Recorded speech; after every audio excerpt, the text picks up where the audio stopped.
Hello అండి. Welcome to my channel Suma cooking.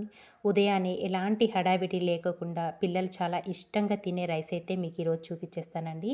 అది కూడా మిల్ మేకర్ అలాగే ఎగ్తో చేసే ఈ రెసిపీ మటుకు భలే రుచిగా ఉంటుంది. పిల్లలకి ఇలా గనక లంచ్ బాక్స్లో కట్టి పెడితే ఒక్క మెతుకు వదిలిపెట్టకుండా చక్కగా తినేస్తారండి. అంత రుచిగా ఉంటుంది మనకి. చాలా టేస్టీగా ఉంటుంది.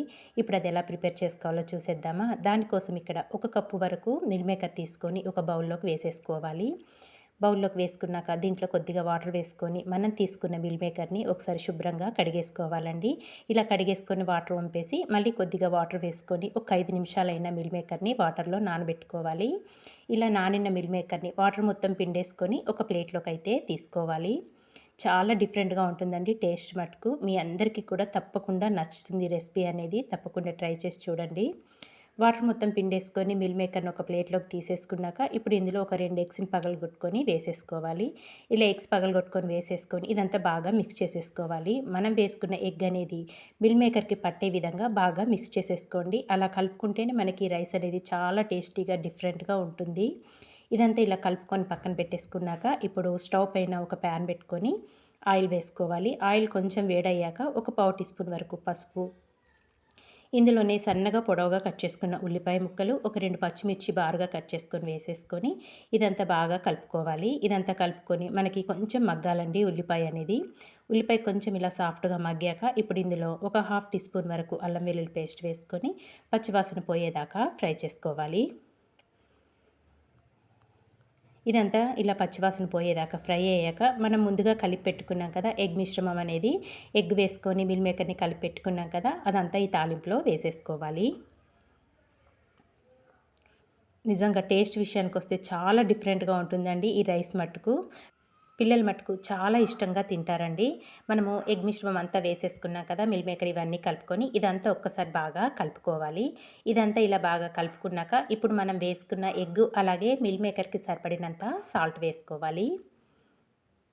ఇందులోనే ఒక టేబుల్ స్పూన్ వరకు కారం అనేది మీరు తినేదాన్ని బట్టి వేసుకోండి. నేనైతే ఇక్కడ ఒక టేబుల్ స్పూన్ వరకు కారం వేసేసుకొని ఇదంతా బాగా మిక్స్ చేసేసుకోవాలి. మనం వేసుకున్న ఎగ్ అలాగే మిల్ మేకరు చక్కగా ఎర్రగా వేగిపోవాలండి. పొడి పొడిగా వచ్చే విధంగా ఫ్రై చేసుకోవాలి. అలా ఫ్రై అయితే మనకి రైస్ అనేది చాలా టేస్టీగా ఉంటుంది.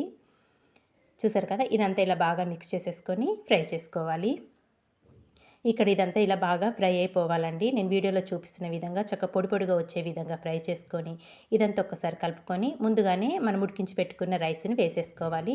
మనం ఈ రైస్ చేసుకుంటాం అనే ముందే రైస్ అయితే ప్రిపేర్ చేసుకొని పెట్టుకుంటే మనకు చాలా క్విక్గా అయిపోతుందండి మిల్ మేకర్ ఎగ్ రైస్ అనేది. ఇందులో రైస్ అంతా వేసుకున్నాక ఇప్పుడు రైస్కి సరిపడినంత సాల్ట్ వేసుకోవాలి. ఆల్రెడీ మనం మిల్ మేకర్ ఎగ్కి వేసుకున్నాం కాబట్టి రైస్కి సరిపడినంత సాల్ట్, ఒక హాఫ్ టీ స్పూన్ వచ్చేసి గరం మసాలా, ఒక హాఫ్ టీ స్పూన్ ధనియాల పొడి, సన్నగా కట్ చేసుకున్న కొత్తిమీర వేసేసుకొని ఇదంతా బాగా మిక్స్ చేసేసుకుందాము. మనకి మిల్ మేకర్ తినేటప్పుడు మటుకు భలే రుచిగా ఉంటుందండి. ఎగ్లో చక్కగా నాని ఉంది కదా మనకి మిల్ మేకర్ అనేది. మనకి రైస్తో తినేటప్పుడు ఆ మిల్ మేకర్ అనేది భలే రుచిగా ఉంటుందండి. ఇంకా మనం మసాలాలన్నీ వేసేసుకున్నాం కదా రైస్కి పట్టే విధంగా బాగా మిక్స్ చేసేసుకోవాలి. మనం వేసుకున్న ఎగ్ అది కూడా చక్కగా అన్నానికి పట్టే విధంగా బాగా మిక్స్ చేసేసుకొని 1 నిమిషం పాటు మూత పెట్టుకొని కుక్ చేసుకోవాలి. ఎక్కువ టైం కూడా పట్టదండి మనకి. ఒక 6 నుంచి 7 నిమిషాల లోపలే ప్రిపేర్ చేసుకోవచ్చు. రైస్ అనేది మనం ముందుగా ప్రిపేర్ చేసి పెట్టుకుంటే కనుక చాలా క్విక్గా అయిపోతుంది మనకి మార్నింగ్ టైంలో. 1 నిమిషం తర్వాత మళ్ళీ ఒక్కసారి ఇదంతా బాగా కలుపుకొని ఇప్పుడు స్టవ్ ఆఫ్ చేసేసుకుందాము.